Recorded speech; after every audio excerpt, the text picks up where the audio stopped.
Mas uma situação lá em Juazeiro do Norte, no evangelismo que a gente estava fazendo lá, aos romeiros, né, que iam ver o Padre Cícero e tal. E eu estava apresentando aquelas 3 portas, né? 3 coisas que Deus não pode fazer, né? Deus não pode mentir, Deus não pode mudar, Deus não pode deixar ninguém entrar no céu se não nascer de novo, né? E aí naquela estratégia ali, eu estava argumentando com o Senhor bem simples, muito simpático, dentre outros que a gente teve problema, né? Sempre tem algum. Mas naquela evangelização falando, olha, Deus não pode mentir, Deus não mente. E eu disse, agora nós não, o ser humano ele mente, né? Aí eu perguntei para ele, o senhor já mentiu alguma vez na vida? Ele disse, não, nunca menti, não. Aí eu disse, mentiu de novo. Aí ele sorriu e disse, realmente, ele concordou comigo. Aí nessa ocasião o pastor Daniel, que era o fotógrafo, ele tirou uma foto, né? Eu ia trazer para mostrar aos irmãos a foto, eu falando com ele. Mas ele disse, né, categoricamente que não havia mentido ainda, né? Aí eu disse, mentiu de novo. Ele disse, eita, é mesmo. Eu lembro de uma outra situação, esse já em Barbalha, falando com o senhor, outro senhor. E eu falando, olha, não há nenhum justo, nenhum sequer, ninguém é bom, né? Comparando a Deus, ao caráter de Deus, daquilo que Deus espera, ninguém é bom. Eu perguntei para ele, o senhor é pecador? O senhor fez algo de errado na vida? E ele disse que nunca fez nada de errado. Ele estava certo de que estava tudo bem com ele. Só que esse eu não consegui convencê-lo. Deixei para o Espírito Santo. Mas a mentira, é fato que todos nós lutamos com a mentira. Conta-se de uma história de que um pastor viu umas crianças arrodeadas a um cachorro de rua, né? Estavam com pena do cachorro. E as crianças estavam debatendo ali quem ia ficar com aquele cachorro.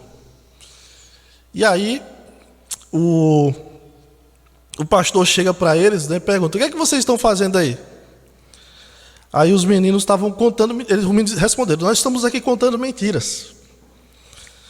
E um deles disse, olha, aquele que contar a maior mentira fica com o cachorro. Era a disputa deles. E aí o pastor ficou revoltado, né? Poxa, quando eu tinha a idade de vocês, nunca pensei em mentir. Aí as crianças baixaram a cabeça, ficaram bem tristes. Depois um disse, espera aí, acho que o cachorro vai ser dele. O cachorro vai ser dele. Todos nós lutamos para dizer a verdade, né? A mentira é uma coisa que, vez por outra, ela nos pega, né? Ou somos pegos por ela. Todos nós lutamos para dizer a verdade, toda a verdade, nada mais que a verdade. Essa é, na realidade, uma guerra de naturezas. Porque em nós há a velha natureza guerreando com a nova natureza. O velho homem, com seus pecados, lutando com o novo homem, nascido em Cristo, que é o nosso padrão, o nosso modelo de vida. Quando nós nascemos de novo, em Cristo, nós ainda não nos desprendemos totalmente do pecado. Todos nós ainda somos pecadores. Mas, em Cristo, uma vez que nós nos tornamos novas criaturas, o pecado não deve ser mais uma característica principal daqueles que nasceram de novo. Não é mais. Mas, a partir de Cristo, a nossa vida visa imitar a Cristo. Diante disso, a mentira, assim como aquelas características do velho homem que a gente falou na semana passada, são características que nós precisamos deixar fora, abandonar. E nós queremos ver isso a partir do texto de Colossenses, capítulo 3, versículo 9. Colossenses 3, versículo 9. O tema da nossa mensagem é não mintam uns aos outros. Não mintam uns aos outros.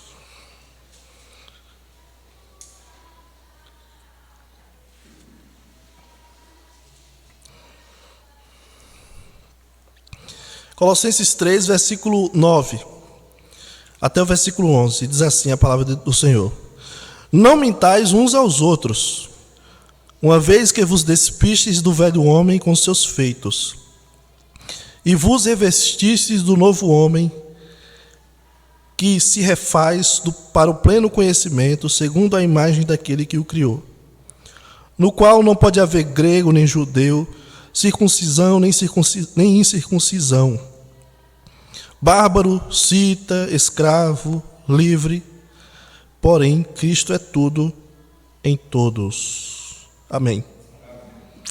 Então o apóstolo Paulo, ele está falando aqui, nós começamos a falar sobre isso na semana passada, que com base na nossa nova posição em Cristo, de nascidos de novo, a partir de uma nova natureza que nós recebemos, quando nós recebemos Cristo como Senhor e Salvador da nossa vida, a nossa vida muda completamente.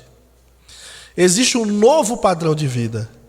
E exige de nós que nós abandonemos algumas práticas, algumas coisas velhas. No versículo 8, nós falamos na semana passada, que precisamos abandonar, despojar-se da ira, da indignação, da maldade, da maledicência, da linguagem obscena do vosso falar. E vimos que tudo isso se refere ao jeito como nós lidamos com as pessoas através da nossa comunicação. E o apóstolo Paulo continua nisso, nesse tema de coisas que nós precisamos abandonar, deixar, despojar, jogar fora como uma roupa velha. Jogar fora de nossas vidas. Dentre essas coisas, ele fala que nós precisamos deixar a mentira. Não mintam uns aos outros. A primeira declaração do apóstolo Paulo aqui no versículo 9 é essa: não mintais uns aos outros. É a primeira ordem que ele expressa aqui para os colossenses. Eu pergunto a vocês, o que é mentir? Vocês me respondem, é não dizer a verdade. Foi o que você pensou? Perguntei, o que é mentir? Você pensou, é não dizer a verdade. É bem simples, não é? Agora, se eu fizer outra pergunta, o que é a verdade? É interessante essa pergunta hoje em dia, né? As pessoas falam, que verdade? Tem a minha verdade, tem a sua verdade, tem a verdade dele ali, tem a verdade dela, tem a verdade do chinês, tem a verdade do americano. É isso? Mas a gente sabe que verdade é uma só. O que é verdade? Verdade é aquilo que é a declaração, que pode ser uma declaração, né? Uma declaração, uma afirmação, algo que corresponde ao objeto referido. Vou colocar como exemplo. Se eu digo para vocês que essa parede aqui é preta, o que é que vocês me dizem? Não. Vocês, o que é que vocês vão dizer? Vamos dizer. Diga na minha cara, você está mentindo. A parede não é preta. A parede é branca. Mas por que a parede é branca e não é preta? Quem está falando a verdade? Eu ou vocês? Eu estou dizendo que é preto e vocês estão dizendo que é branco. Quem está dizendo a verdade? Vocês. Mas com base em quê? Com base na realidade. Está aí. É visível. A parede é branca. Se tiver preta é porque alguém fez alguma traquinagem, né? Mas a parede é branca. Então, a verdade diz respeito àquilo que a verdade diz respeito àquilo que corresponde à realidade.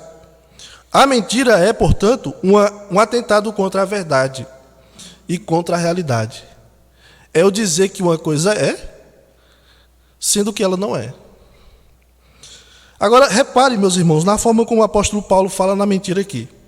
Ele diz, não mintais uns aos outros, no versículo 9. Ele poderia dizer assim, não mintam. Olha, eu não quero que vocês mintam, não quero que vocês sejam mentirosos. Parem de mentir. Um ensino geral sobre a mentira, né? Não mintam. Se vocês são crentes, não mintam. Mas ele não diz isso, ele diz o quê? Não mintais uns aos outros. Ou seja, isso é revelador. Especialmente quando nós pensamos naquelas coisas que o apóstolo Paulo diz que é necessário despojar, do versículo 8.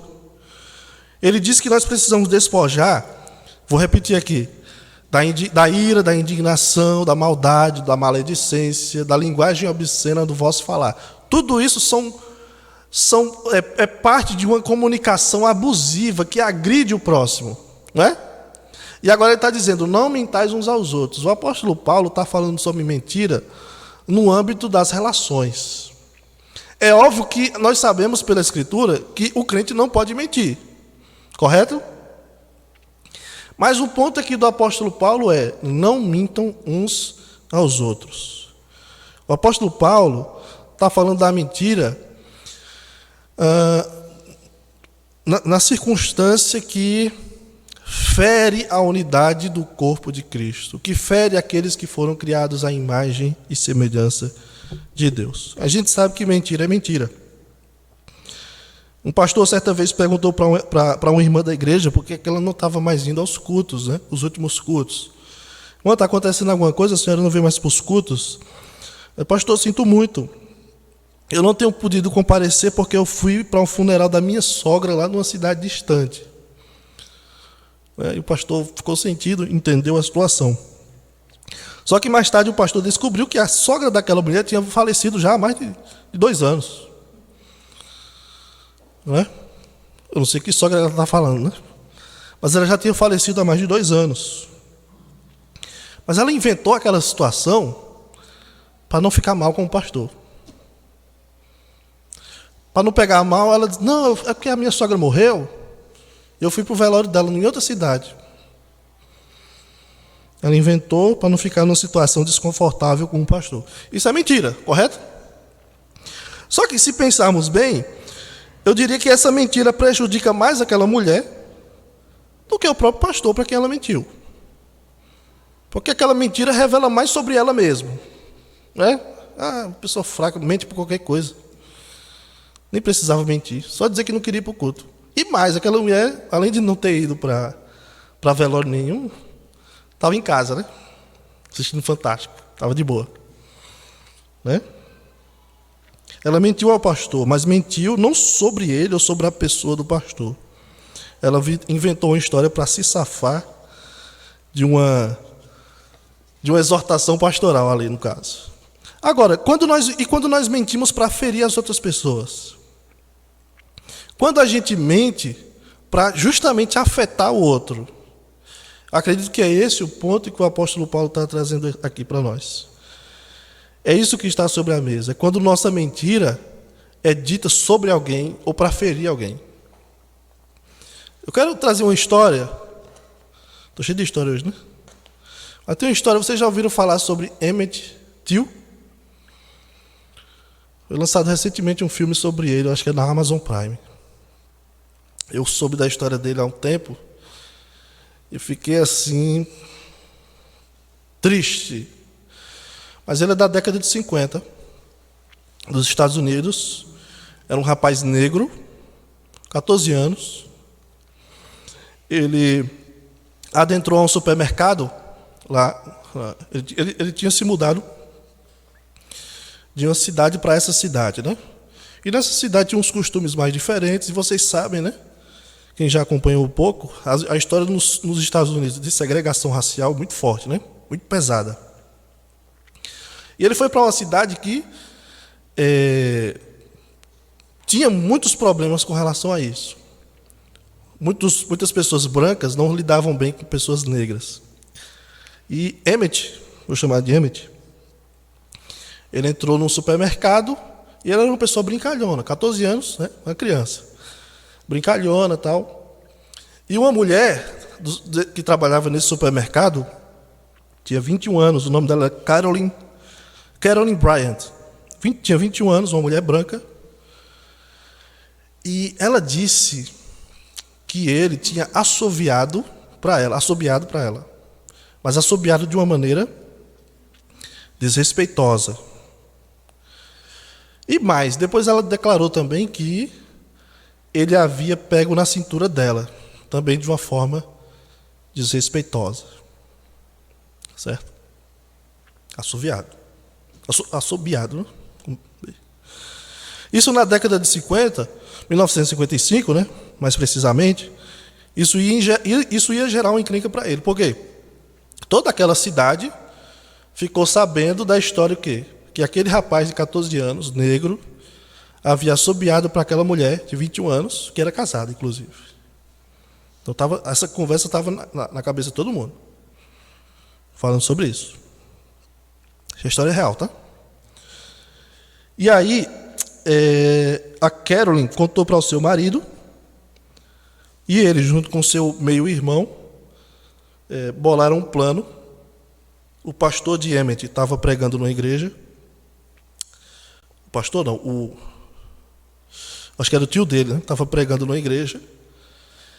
E esses dois homens foram de carro até lá, puxaram ele, colocaram no porta-mala do carro e saíram. Ele foi brutalmente espancado. Arrancaram o olho dele. Certo? É meio forte, tá? E, além de receber tiros, né? Amarraram o pescoço dele num objeto que pudesse fazer peso e jogaram ele no rio. 3 dias depois, tem a foto na internet, certo? E eu acho interessante a foto estar na internet, porque foi um pedido da mãe dele que aquilo fosse publicado. 3 dias depois foi encontrado. O rosto desfigurado, inchado, né? Terrível. 3 dias depois. E pela situação do corpo, o caixão não poderia ser aberto. Certo? Mas a mãe dele insistiu. Eu quero que abra o caixão. E ela fez questão de dizer para os repórteres, para todo mundo, tirou uma foto perto do caixão para mostrar a situação dele. Revoltante, né?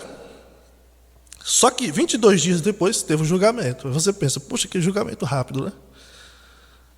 Bens a Deus, né? 22 dias. Mas em 67 minutos o julgamento terminou com os culpados absolvidos. Né? Absolvidos. Algum tempo depois, sabendo que eles não seriam presos, que já estavam absolvidos, o caso já tinha ido para o beleléu, eles confessaram que tinha matado ele. E isso gerou nos Estados Unidos uma grande onda, um grande movimento pelos direitos civis lá. Aos 72 anos, aquela mulher, Carolyn, 72 anos, ela admitiu que tinha inventado o seu testemunho. Ela morreu recentemente, morreu, se eu não me engano, agora em abril. Vivendo num abrigo para idosos e recebendo cuidados paliativos. Até o tempo dela, ela vivia assim, escondida, né? E aí foi lançado um filme recentemente sobre essa tragédia aí que marcou a vida dos Estados Unidos. Eu sei que a história é trágica, o exemplo é até exagerado, chega a ser exagerado, mas veja só, foi uma mentira sobre uma pessoa. Não é? Uma mentira sobre uma pessoa. E eu lembro de vários casos de pessoas que disseram uma mentira sobre alguém. Fulano estava dando em cima de mim, disse para o marido, só para fazer ciúme, e o marido mata. Não é? É exagero, pode ser exagero o exemplo, mas toda aquela tragédia começa com uma mentira, uma coisa simples. Fulano assobiou para mim. Assobiou, né? Fulano assobiou para mim.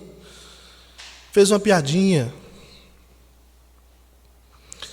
Ao dizer, não mintais uns aos outros, Paulo está pensando que nós não devemos ser mentirosos de jeito nenhum. Isso é verdade. Mas que nós não devemos usar do artifício da mentira para atingir as outras pessoas. Isso é comum quando a gente tem um problema com uma pessoa, aí mente sobre o caráter dele, inventa histórias sobre os outros, age com falsidade, né? Na frente aquela amizade toda e nas costas fala mal. Isso é ser uma pessoa mentirosa com os outros. Paulo está dizendo, não mintais uns aos outros. Outra coisa que Paulo diz aqui, no versículo 9, não mintais uns aos outros, uma vez que vos despistes do velho homem com seus feitos, e vos revestistes do novo homem que se refaz para o pleno conhecimento segundo a imagem daquele que o criou. Ou seja, Paulo diz: não mintais uns aos outros, uma vez que vos revestistes do novo homem. Paulo ressalta, meus irmãos, que a nossa obrigação como cristãos é de viver à altura da nossa posição em Cristo, despojando tudo que pertence à vida anterior e substituindo por um novo modo de viver. Nesse novo modo de viver, na vida cristã, não cabe a mentira, muito menos a mentira sobre os outros ou contra os outros. Nós somos conclamados a acabar com o antigo estilo de vida, hábitos antigos, inclinações antigas, alvos antigos, para viver como aqueles que entraram numa nova criação em Cristo. Veja que Paulo usa a expressão aqui no versículo 9 e 10, ele usa as frases, né? Velho homem e novo homem. Referências às duas vidas diferentes que existem na humanidade. O velho homem é a humanidade caída nos seus pecados. É a humanidade de acordo com Adão, o jeito que nós nascemos. Esse é o velho homem. Como é que a gente nasce? Nasce em pecado. Davi diz: eu nasci em iniquidade. Eu fui concebido em pecado. Romanos 3:23 diz que todos pecaram.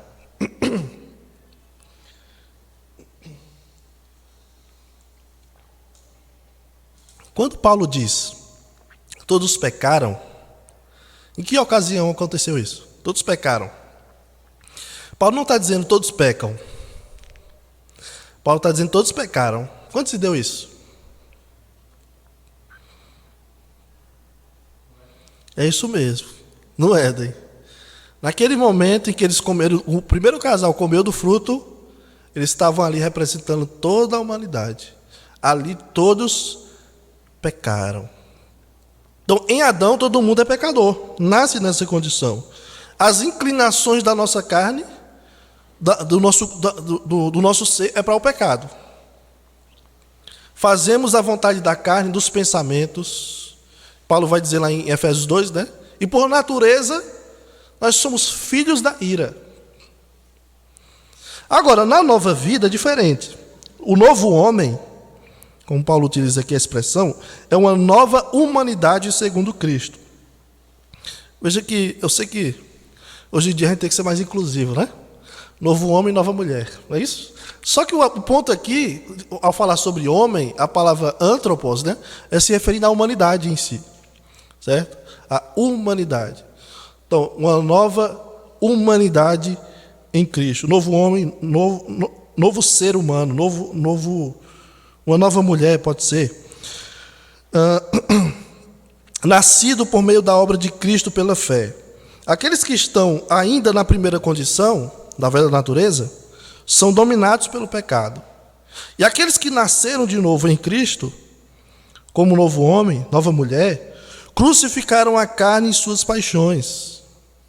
Ou seja, mentir não combina com essa nova condição que nós temos como filhos de Deus. Isso tem a ver com o caráter de Deus. Nós somos chamados de filhos de Deus, correto? Isso indica que nós temos uma relação. Ele é o nosso genitor, ele nos gerou em Cristo. Ok? Nós não recebemos de Deus o gene da mentira. O pai da mentira é outro. Satanás. Gosto de Elaine. Quando vai exortar, né? Quem é o pai da mentira? As crianças. Quem é o pai da mentira? Hã? Quem é que gosta de mentira, hein? As crianças ficam... Fica tudo com um beicinho. Quem gosta de mentira? O beicinho. Mentira não combina com o cristão. Deus é verdadeiro. E os filhos de Deus devem ser verdadeiros. E além do mais, Jesus Cristo diz que Ele é o caminho, a verdade e a vida. A verdade é o próprio ser de Deus. E note, meus irmãos, que Paulo diz que os que nasceram de novo se despiram do velho homem. E a linguagem aqui, no versículo 9, né? Vos despistes do velho homem.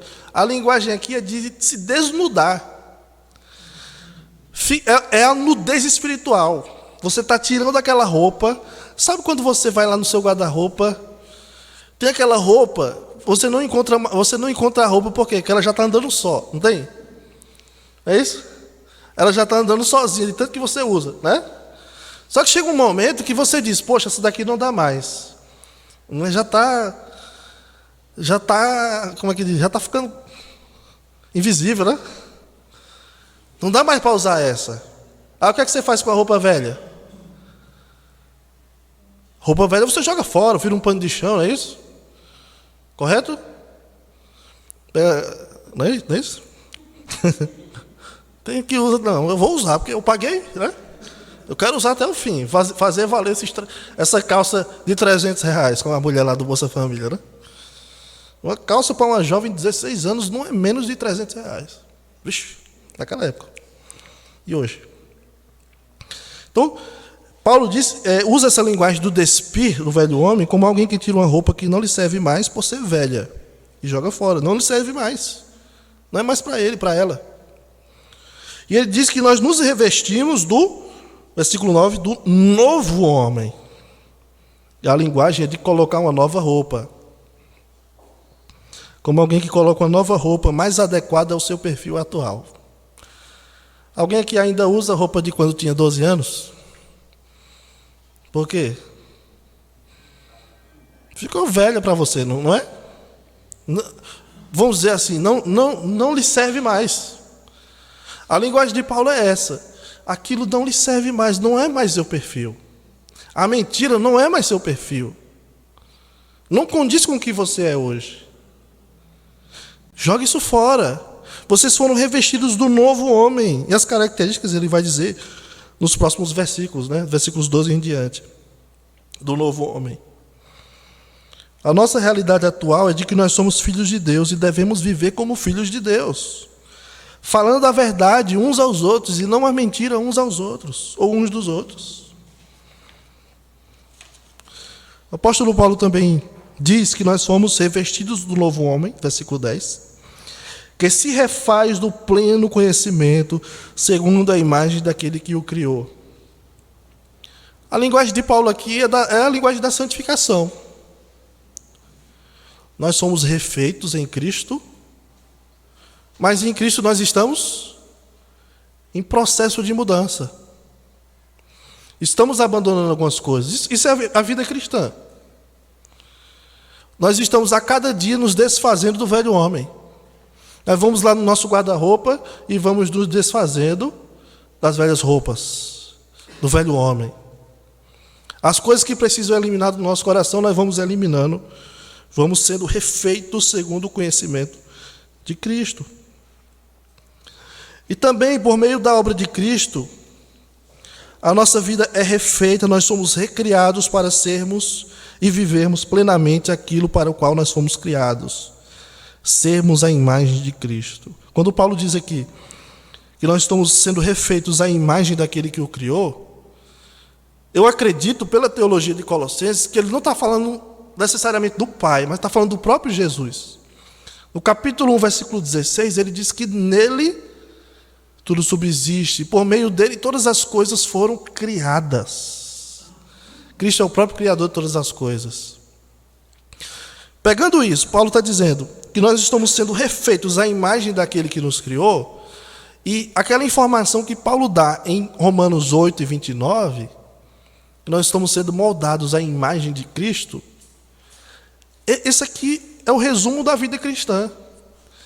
Dia após dia, Deus está nos tornando mais parecidos com Jesus. Nesse processo de sermos conformados à imagem de Cristo, parecidos com Jesus, algumas coisas precisam ser eliminadas. Dentre elas, a mentira.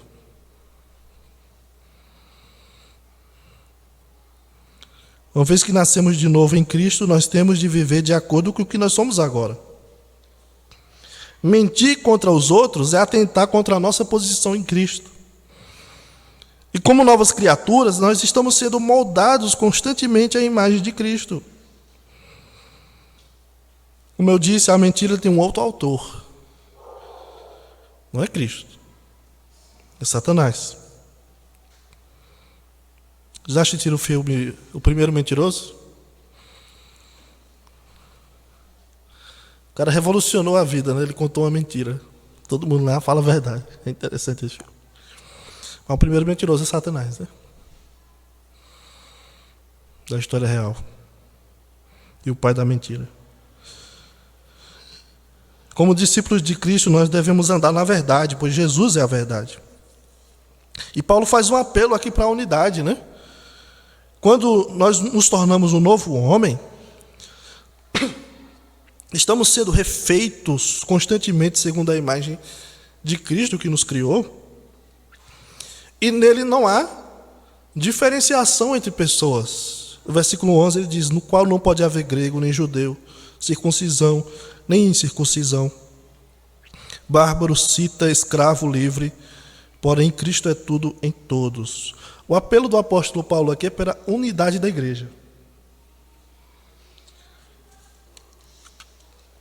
O que é que atrapalha a unidade da igreja? Adivinha? A mentira.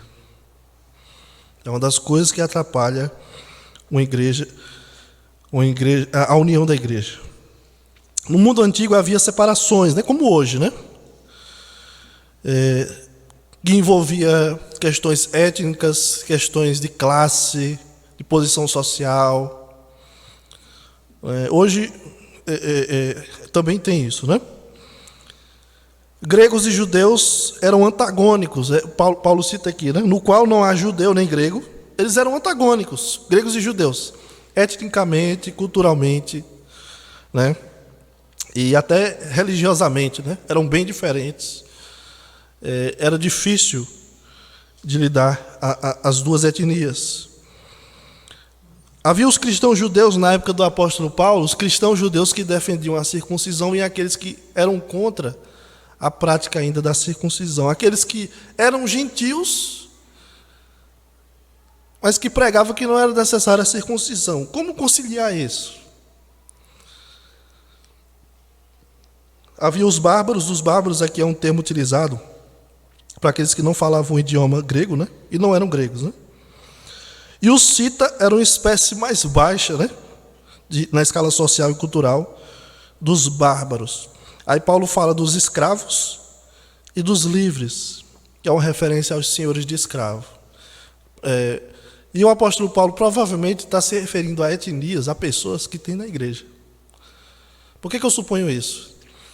Gregos tem aqui, certamente. A influência grega faz parte aqui da igreja dos Colossenses. Você tem aqui judeus também, na igreja. Você tem escravos nessa igreja, não tem? Lembra de algum escravo nessa igreja aqui de Colossos? Isso mesmo. Onésimo, né? Está na sua mente aí, né? Onésimo era parte dessa igreja aqui. Tinha senhor de escravo nessa igreja? Vocês lembram de um aí? Isso mesmo. Ninguém disse nada, né? Mas isso mesmo, Filemon. Filemon era o senhor de Onésimo. Não é isso? E eram parte dessa igreja. Então, provavelmente, o apóstolo Paulo está citando etnias que faziam parte ali daquela igreja. Etnias, grupos sociais que faziam parte daquela igreja. Para dizer o quê? Em Cristo não tem diferenciação, não. Não tem separação, não.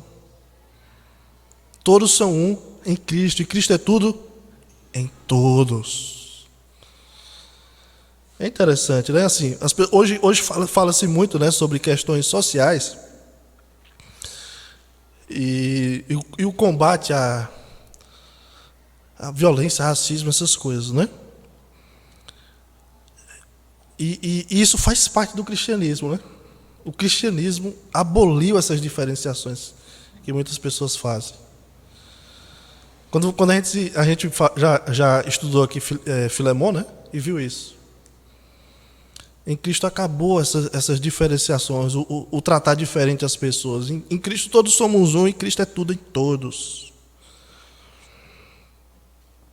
Sejam diferenças étnicas, sejam diferenças raciais ou de classes, não existe esse tipo de separação no cristianismo e na igreja. Cristo é tudo em todos. Não é que Cristo é tudo para alguns, ou Cristo é tudo para outros, mas em todos os crentes, seja quem for, Cristo é tudo em todos. E ao falar dessa forma, irmãos, Paulo deseja mostrar que não deve haver no seio da igreja intrigas que promovam dissensões entre as pessoas, que provoque aquilo que existe no mundo, né? A separação de pessoas por posição social, por cor, por etnia. Historicamente, isso acabou afetando os Estados Unidos. Você tem igreja para brancos e igreja para negros, né? E o que muitas vezes provoca divisão na igreja, onde não pode haver divisão, né? É a mentira. A mentira é uma arma utilizada pelo inimigo para minar a unidade da igreja e causar separação no corpo de Cristo. A gente pode ter problema em todo canto, mas a igreja deve ser um lugar de acolhimento de pessoas, não de pessoas que causam problemas uns com os outros, especialmente por meio da mentira. Então tem pessoas que enfrentam problema no trabalho, gente mentirosa no trabalho, gente falsa no trabalho. Tem pessoas que lidam com pessoas falsas, mentirosas na escola, na faculdade, não é isso? Tem pessoas que têm problemas que têm que enfrentar pessoas mentirosas, falsas, na vizinhança, e ainda por cima tem que enfrentar isso na igreja. Aí isso é demais. A igreja não pode ter isso. Que tenha esculhambação em todo canto. Que as pessoas tratem outros com diferenciação em qualquer lugar. Mas no corpo de Cristo não é assim.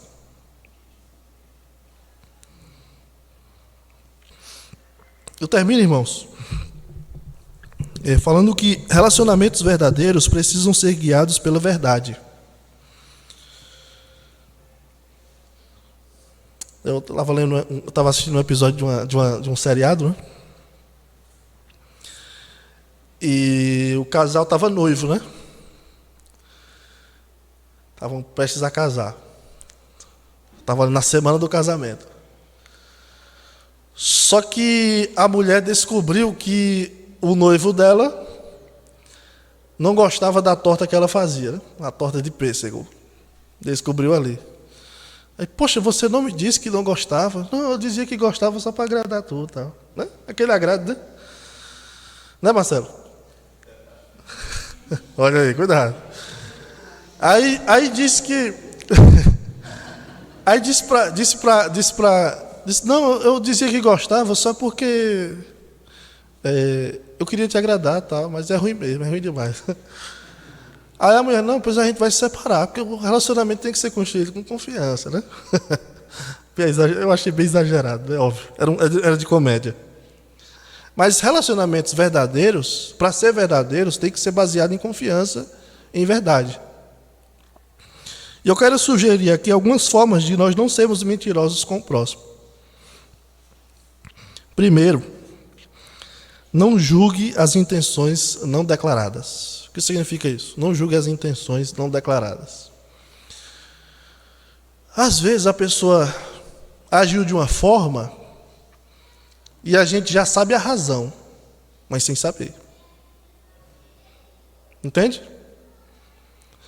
Então, fulano está com 2 domingos que não vem à igreja. Rapidamente a gente formula uma situação e assume aquilo como verdade. Fulano não vem porque não quer, né? Porque eu vi ela fazendo compra no Bom Que Só ontem. É isso? Não vem porque não quer. Tal. Aí fala pro outro, fulano não vem porque não quer. Não sei o que, não sei o que. Só que na verdade fulano não veio Porque estava cuidando da mãe naqueles dias, ou do pai, ou por outra razão. Mas a gente já julga a intenção. Ah, fulano age assim, sabe por quê? E julga a intenção que só Deus vê. Eu achei interessante, uma pessoa disse, olha, fulano agiu assim por causa disso. Aí fulano, ei, como é que tu faz isso? Pensei que era só Deus que sondava corações. Não é? Tem gente que sonda corações, julga, assim, fulano age assim por causa disso. Fulano é assim por causa disso. E aí você acaba dizendo para outros. E vai expondo mentiras sobre a vida dos outros. Por quê? Você foi julgar a intenção, que não foi declarada a intenção. É muito cuidado. Eu sou contra a pessoa ficar dizendo, não julguei, não julguei, não julguei. Eu acho uma grande bobagem. Mas existe padrão para julgamento. E uma coisa que a gente tem que fazer, eu e você, é ter o cuidado para não julgar justamente aquele aspecto que a gente não sabe, que está lá no coração da pessoa, do outro, que só Deus vê. Outra coisa, não faça afirmações sobre o que você não viu nem ouviu. Aliás, você não ouviu da própria pessoa, né? Então, tu não sabe de fulano, fulano fez isso. Aí a minha reação, que é a fofoca, né? A língua frouxa, eu vou dizer para os outros, tu não sabe o que fulano fez. Aí o outro, tu não sabe o que fulano fez. Tu não sabe o que fulano fez. Daqui a pouco, toda uma comunidade, toda uma cidade está sabendo de um assunto sobre fulano. Né? Meu sogro não é assim, graças a Deus. Mas imagine se meu sogro fosse assim. Meu sogro, rapaz, eu vi Rubens, ali é Rubens, pegando na mão de outra mulher. Meu sogro. Ei, Rubens! Aí meu irmão virou. Sou irmão dele. Né? Aí me desconversa sai assim. Rapaz, eu vi fulano fazendo isso. Aí fulano não viu, né? Só ouviu. Aí já vai dizendo para os outros. Então não faça afirmações sobre coisas que você não viu. Ou não ouviu direto da pessoa aquilo, né? Vou dizer essa aqui. Eu disse ontem, no Encontro de Casais, que eu me casei com 19 anos. E o nosso casamento, por algumas situações, a gente teve que apressar. Aí o povo, eita, estou apressado. E aí, claro, a gente já imagina, né? Meus irmãos, deixa eu ver o tamanho da barriga de Elaine. É isso? Mas eu soube que teve algumas pessoas que o pastor me falou, né? Cuidado com fulano, está falando coisas. Porque a gente casou logo, né? Em 2 meses, eita, vamos casar. Pá! Casou. Só pode estar grávida. Só pode ter feito coisa errada antes do casamento. Oh, meu Deus, esses crentes de hoje. Ah, não, a gente só veio ter filho 2 anos depois, né? Pois é. Não faça afirmações sobre o que você não viu, não sabe. Não invente situações sobre os outros. Tem isso também. Às vezes, até para você ficar bem na fita, você inventa coisas sobre os outros. Para aparentar superioridade. Isso é uma mentira que afeta os outros. E aí a gente lembra do Emmett, né? Parecia uma mentira assim, até boba, né? Um menino de 14 anos assobiou para mim. Aí para ficar mais forte, ele até pegou na minha cintura. Era mentira. Então não invente situações sobre os outros. Isso aqui é muito importante, ó. Não seja falso com os outros. Já viu alguém falso? Conhece alguém falso? Não seja esse, tá? Não diga eu conheço. Ó. Não diga isso não. Não seja assim não. Mas eu conheço pessoas falsas. Vou dizer assim, eu conheci, né? Está com tempo que eu não vejo um. Mas, graças a Deus. Eu acho, né? Não sei que esteja me enganando muito bem. Mas pessoas falsas são, assim, é horrível você saber que está sendo alvo de falsidade. Uma pessoa que na sua frente lhe trata bem, trata de um jeito, é todo não sei o quê, tudo assim, aqui, e por fora fala mal de você, conta os seus segredos, naquilo que você confidencia. Não seja esse tipo de pessoa. Seja isso não seja duas caras. Quando ele diz não mintam uns aos outros, também tem a ver com a hipocrisia e a falsidade. Não seja duas caras, seja verdadeiro. Outra coisa, isso que o apóstolo Paulo nos ensina em Filipenses é importantíssimo. Considere os outros superiores a você. Isso que Paulo diz, resolve muita coisa. Considere os outros superiores a você. Considere-se servo dos outros. Jesus nos ensinou. Isso evita muita coisa, inclusive a mentira. Outra coisa. Valorize a dignidade do outro como imagem de Deus. A outra pessoa, o seu próximo, é imagem e semelhança de Deus. Se tem uma coisa que Deus dá muita importância é a forma como nós tratamos o próximo. Sabe por quê? Foi criada a imagem e semelhança dele. Não é à toa que o principal mandamento é amar a Deus e o próximo como a ti mesmo. Então valorize a dignidade do outro como imagem de Deus. Isso vai ajudar a não mentir, para não ferir os outros. E por último, valorize o que Cristo fez ou pode fazer na vida do outro. Como assim? Você sabe que o ser humano é complicado. Vocês sabem disso, não sabe? O ser humano é complicado. Marcelo lida com vários tipos de cliente aí, né, Marcelo? Aí Marcelo vem com, rapaz, hoje foi complicado, um cliente complicado, outro foi, né? Rapaz, hoje foi um cliente tão bom, rapaz, né? Me deu até mais dinheiro. Enfim. Mas o ser humano é complicado. O ser humano crente, ele também é complicado. É uma raça complicada. O ser humano crente. Viu? E assim, a gente tem que lembrar o que Cristo fez na vida do outro. E fez na nossa vida. Às vezes a gente, por causa dos erros dos outros, aí a gente vai julgar, vai rebaixar o outro, vai mentir sobre o caráter do outro, dizendo coisas que a gente não sabe sobre o outro, porque o outro é falho, também como nós. Então o que a gente deve fazer? Valorizar o que Cristo fez na vida dele, se foi crente, se é crente, né? Ou o que Cristo pode fazer na vida dele se não é cristão ainda. E entender suas falhas, seus erros. E como diz o hino, olhar com simpatia os erros.